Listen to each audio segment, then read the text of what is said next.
twig on an Umbara base after the mutiny of the 501st Legion. Pong Krell, the galaxy's most racist Jedi, is held captive by the ones he's most despised by, the clones that he once commanded.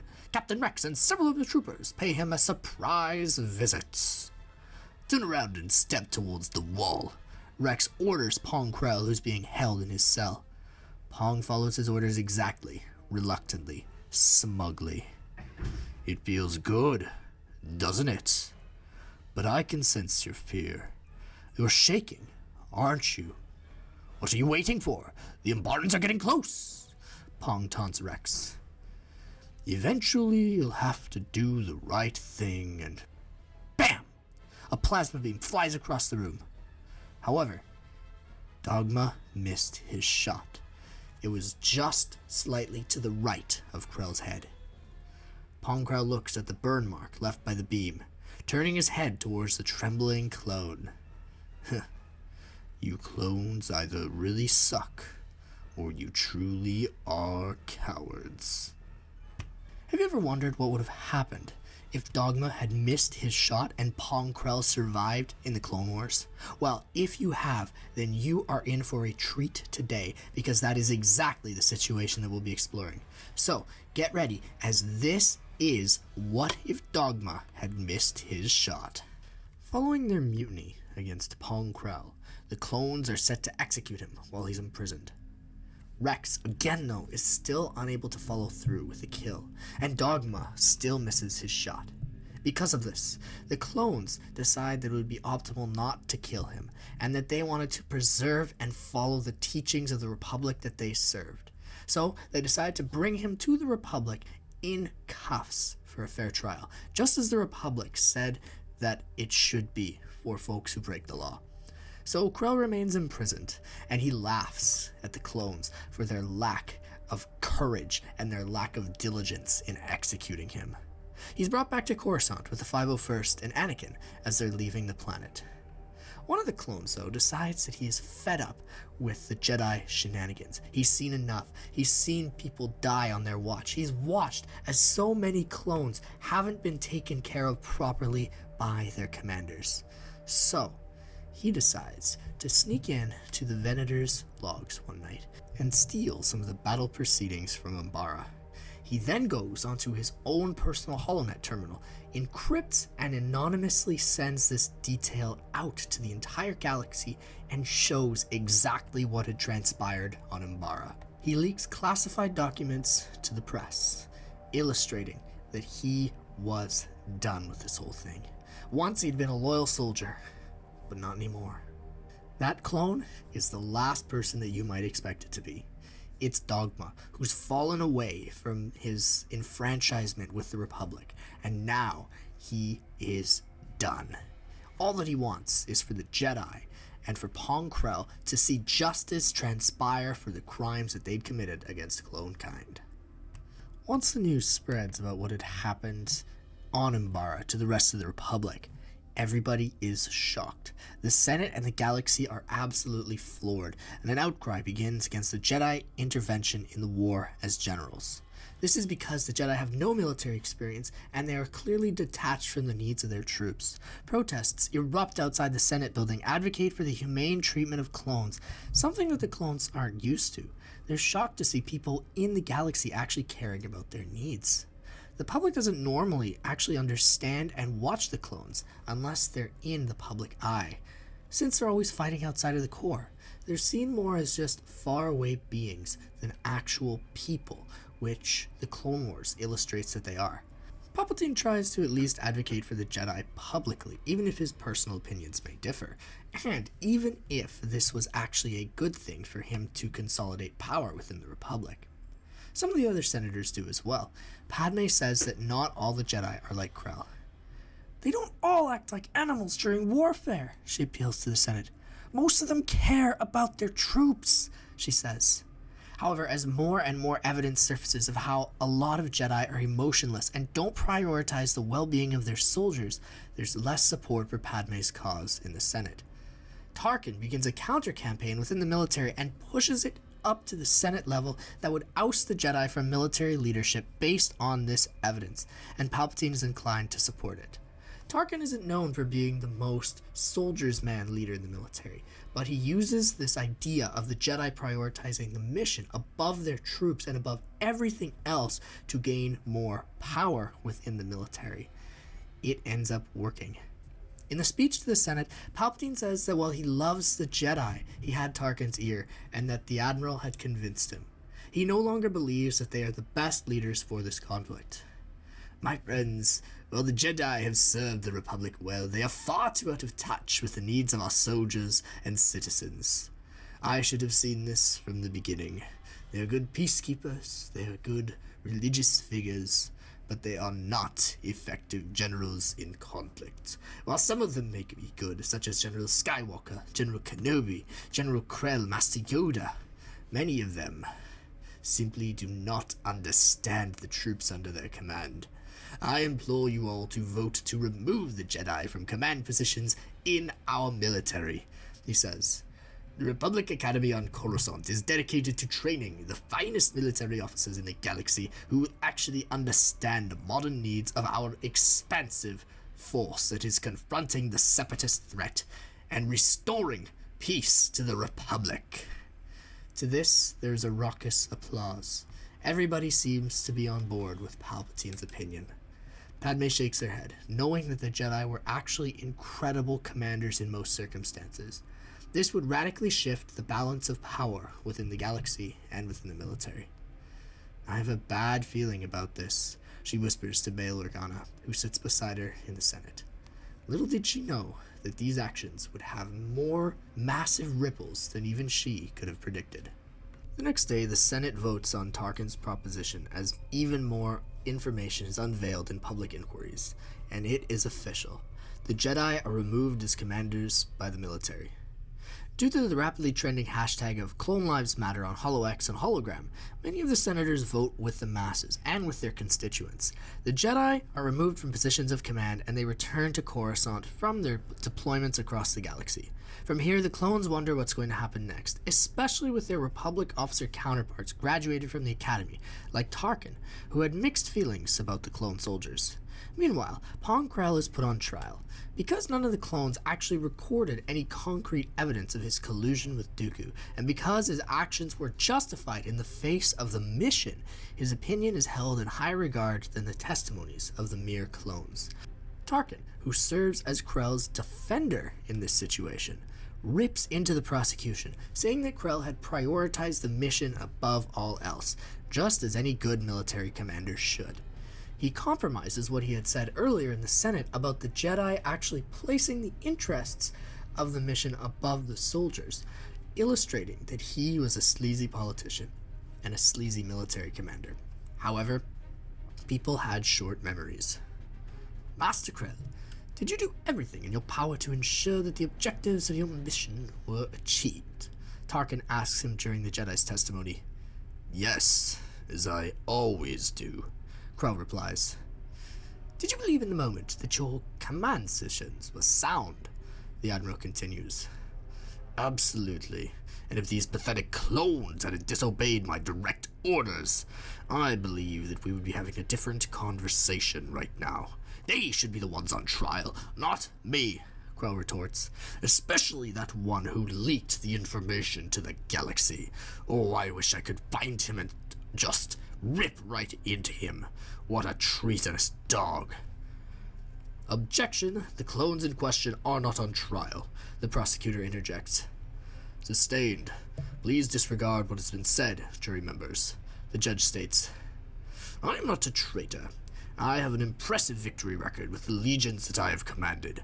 I'm just willing to put the mission first, something that many of my Jedi colleagues seem to have missed, Krell concludes. And, even in missing so, they were ineffective military commanders. I was not. The trial continues on in much the same way. Krell is absolutely abused by the prosecution, but Tarkin comes to his aid every single time, refuting what they say. Because of Tarkin's excellent defense of Krell, the jury in his trial rules that he is innocent, and the Jedi walks free, clean, and ready to return to his duties in the Jedi Order. Meanwhile, From a clone perspective, things are shaking out in an interesting manner. The clones know that even if the Jedi were inexperienced, they had cared for them. At least most of them. People who weren't like Krell, and those who weren't so tied up in their dogma that they could actually see and treat the clones as human beings. The new officers, especially the ones influenced by Tarkin's school of thought, don't see them as distinct entities in the Force. Instead, they're perceived even more as just numbers, the unthinking droids that Pong Krell had treated them as during the Umbara arc.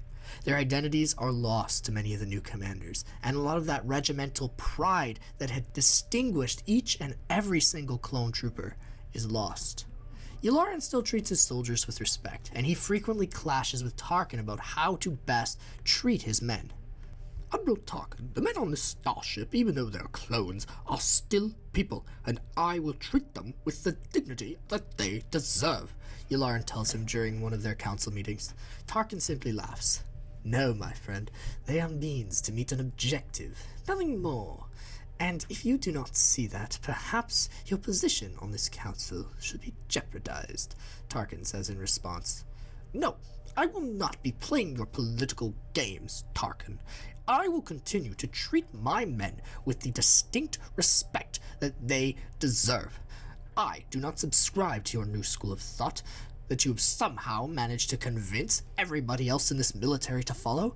I believe that Jedi were the good commanders, and that we need to be teaching commanders coming from the Academy the same empathy that the Jedi had for the clones. If we do not, I guarantee you that those men will treat us just like they treated Pong Krell, and I do not think you want a clone revolution on your hands, Tarkin.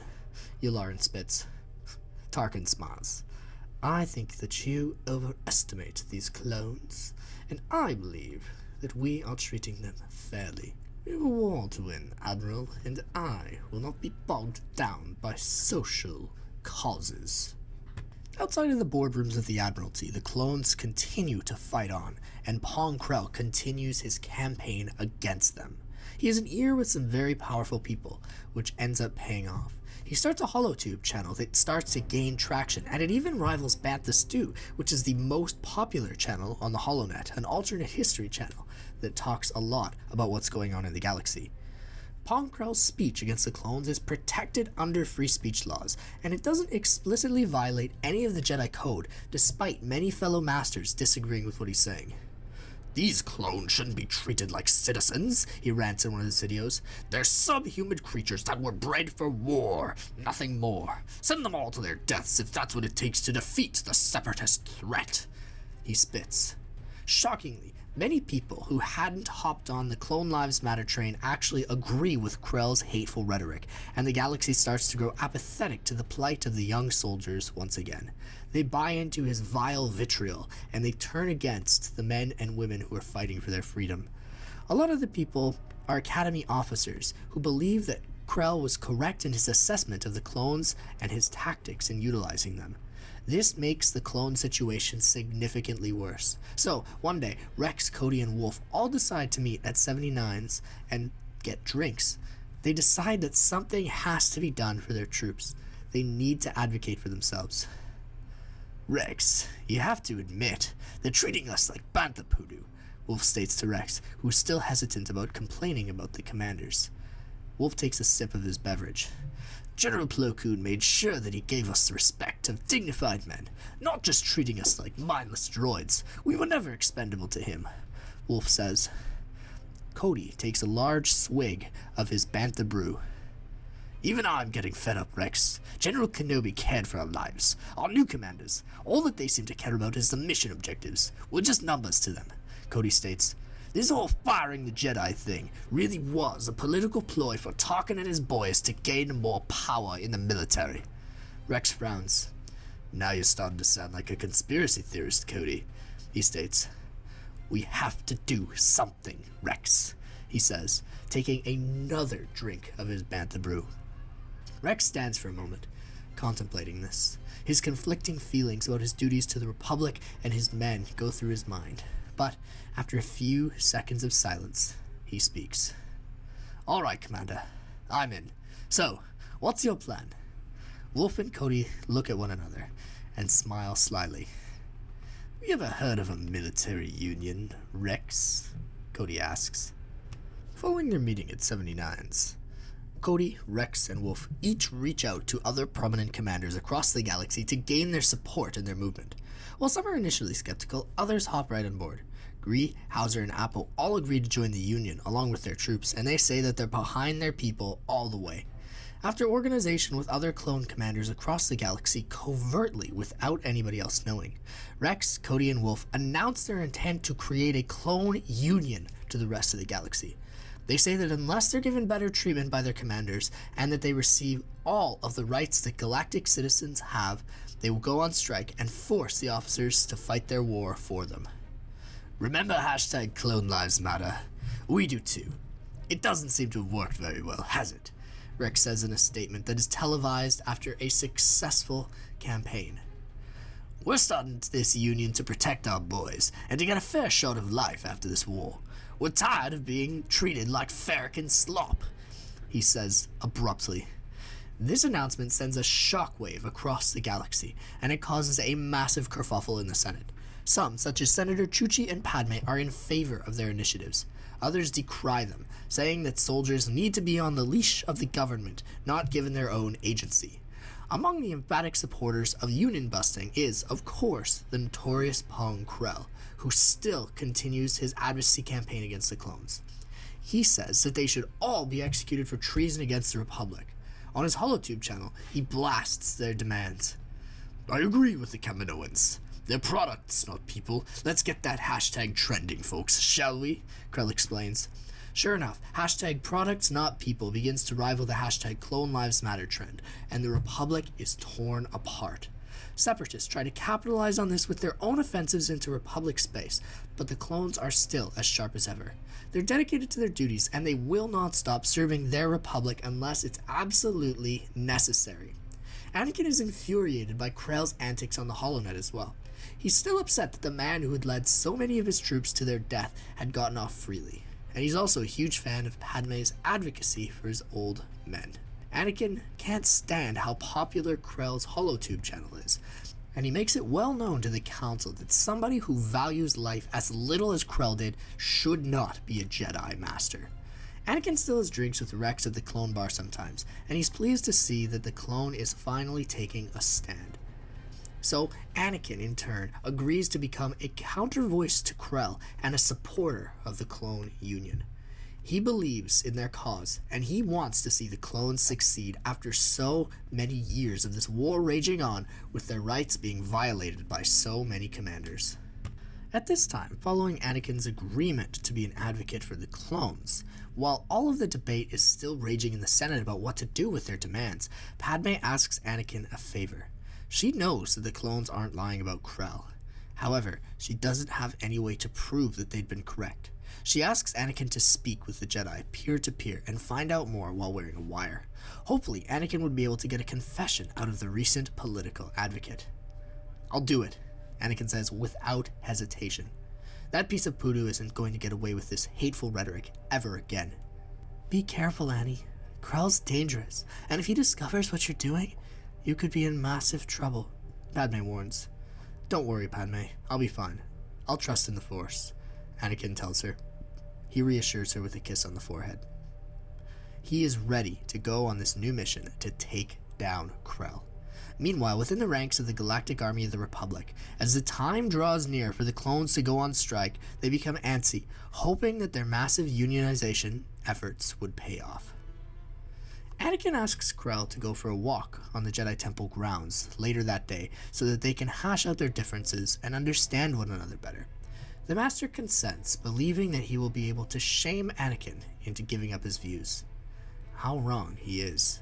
They verbally spar back and forth while Anakin has the concealed wire, picking up every single word. Krell spews his rhetoric about how the clones are just numbers manufactured for war. "Skywalker, you can't possibly believe that these clones are men. Like I've said before, they're just products. They're inferior beings. How can you stand up and defend them like you do? I can't fathom. They're mass-produced in labs. They're born to die for the Republic," Krell spits. Anakin tries to reason with him, but to no avail. They're still our brothers in the Force. I can feel their presence, Master. I can sense their uniqueness, each and every one of them. Something that this new military is trying to strip away from them. Taking away their colors and their identities, calling them by their numbers rather than their names. It's wrong. Can't you feel how they're all different? How they're all distinct within the Force? Yoda can. Master Plo can. Why can't you? Anakin retorts. Krell scoffs. I'm sure that you know, young Skywalker, the Council is wrong on a great deal of issues. This is one of them. Then, Anakin starts to get frustrated, and he cuts straight to the chase. Alright, Krell. I'm going to get right down to business. I know that my men weren't lying about you conspiring with Dooku. The 501st doesn't lie about things like that, Pong. Anakin spits. Krell cackles, and he gets close to Skywalker. You'll never be able to prove anything, Anakin. I've already been acquitted, thanks to Tarkin. Why bring up old accusations and try to defame me once more? Whispers Krell directly into Anakin's ear. Anakin goads Krell on. Don't bantha poo to me. I know that this whole effort is between you and Dooku to try and get rid of Jedi from command and create divisions within the ranks of the military. To weaken us, to weaken the Republic. It won't work. I also know that my men were right about you sending our own troops against each other on purpose. While many folks in the Republic didn't buy that, and while they didn't listen to the clone testimonies from that day, I know for a fact that you did it. And because of Tarkin's scheming and his manipulation of facts, you, Master Krell, were able to get out of punishment for that vile, disgusting action. Once again, Krell turns to Anakin with a sly smile on his face after his monologue. You place far too much faith in this Republic, Skywalker. You can see it, can't you? The signs of a crumbling democracy and the fact that the Jedi Order has lost its way. I know that you aren't stupid. Maybe you're just ignorant. That's almost worse. Krell spits again. He pauses, gazing directly into Anakin's eyes. One way or another, whether it's during this war or centuries in the future, the Republic will fall. And your pathetic excuse for soldiers will die with it. He muses. It isn't a clear confession, but it would be something that he could take back to Padme, at the very least. Perhaps she could do her magic and spin something or other within the Senate to get people on her side, against Krell. Anakin says one last thing before he parts ways with the old general. Tell your new master that I say hello, Pong. Krell smiles. I will, young Skywalker. Meanwhile, due to the Senate's continued inaction on their legislation with regards to clone citizenship, the strike occurs. All of the clones in battle zones go to Mandalore, which is a neutral world, and they wait in the systems for conflict to pass. Rex, Cody, Wolf, Hauser, Ree, and some other major commanders feel strange about avoiding active conflict, but they know that their message here will be heard. HoloNews covers the entire event, and Rex even gives a few interviews to some of them about their current situation. We just want to be treated like the average citizen that we're protecting, Rex says. This isn't about treason. This isn't about betraying the Republic. No, we just want to be treated fairly, he says in one of them. The Separatists are extremely confused by the clones suddenly pulling out of the battles, but they stand fast, securing their positions on worlds which the clones had abandoned. During this fiasco, Anakin gives his evidence to Padme, and she presents it in front of the Senate. Many are appalled by Krell's comments about the clone soldiers being inferior beings who are nothing more than numbers, but this isn't anything new to them. He'd said similar stuff in his HoloTube videos, but he had crossed many lines in this conversation with Skywalker. Clearly, clones were beings of their own, and they were proving it with their job action on Mandalore.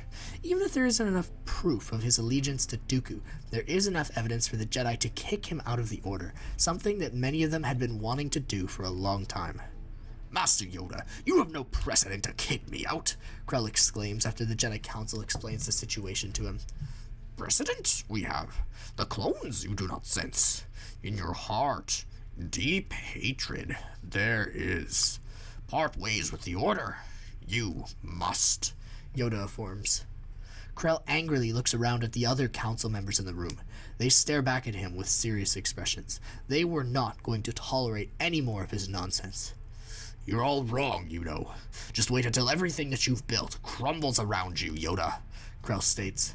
None of the Jedi respond. They simply look at him with those dead stares.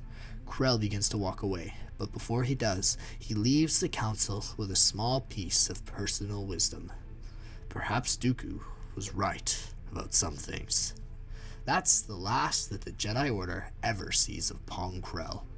After this fiasco begins to play out, the Senate loses all faith in the Chancellor, who has no way to actually enforce the clones to go back to work. The Jedi are gone, and the military officers are far too few to do anything in response. So Padme issues a vote of no confidence in the Chancellor, and he is removed from power. Pong Krell is again arrested by the Republic due to Padme's recordings.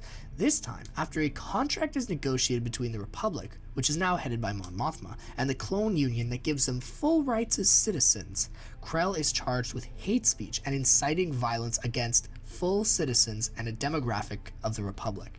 This time, he goes to jail for real.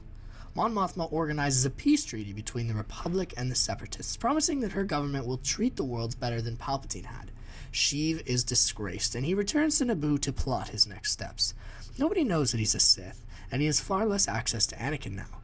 However, when the children of Padme are born and settle down on Naboo, Palpatine becomes close with both Padme and Anakin, who decides to raise the children in the Lake Country.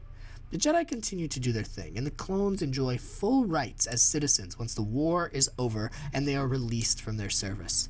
Now they can vote, they can live, they can have children, they can have free speech, and nobody can step on them like they had been during the war.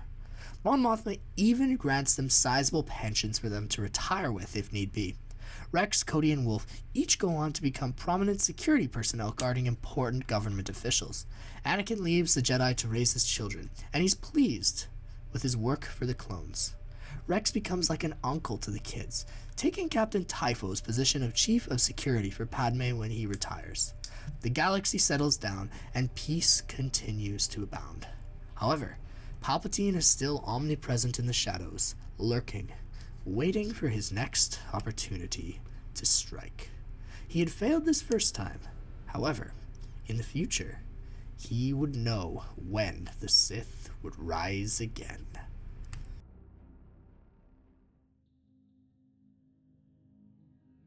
Hey there folks, now's the time that we transition into the Ask Me Anything period from questions from the Discord.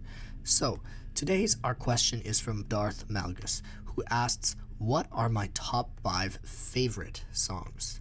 Well, off the top of my head, I'm from Alberta, which is like the Texas of Canada, as it's often referred to, and we love our country in Alberta. So, I've got to say, most of the music that I listen to is country music. And the first 3 songs that come to mind with regards to country music, I would say my first one is probably Rich Men North of Richmond, one of the few songs that can still give me chills to this day. Then I would say God's Country by Blake Shelton, same thing, still gives me chills to this day. I would say Cattleman's Gun by Dean Brody, fantastic song and a great example of country being used to tell a story. After that, I would say Anthem by a Canadian artist named Brett Kissel. He's fantastic and wonderful. And there's this new song that I found that's kind of like a mix of folk and country. It's called What a Dream by Dom Ellis, and it is so good. It really kind of outlines the life that I see myself living one day. So I'd say that off the top of my head, those are my top 5 favorite songs. However, it is so hard to choose. I have so many favorite songs, and I think that my taste in music shifts so frequently. Like, honorable shout out to Power by Kanye West, to like Collapse by Eminem, because I like rap too, but right now I'm loving country, and those are the ones that I go back to consistently over the years. I hope that answers your question, Mr. Malgus. If you did, I would recommend checking out this other video, which is going to be linked at the end of this one. I would also love to see each and every one of you in the Discord, so that if you have questions and want to interact with me more personally, then we can see each other. And I love the community that we're building. I think it's fantastic, and I am so eager to see where it goes in the future. So, if you guys are interested, please join the Discord so that we can chat and that you guys can see the wonderful Bantha community that we're building. Anyway, I hope that all of you have an absolutely banthatacular rest of your day, no matter where in the galaxy you may find yourselves. And as always, I hope that you've had your daily delicious dose of Bantha stew.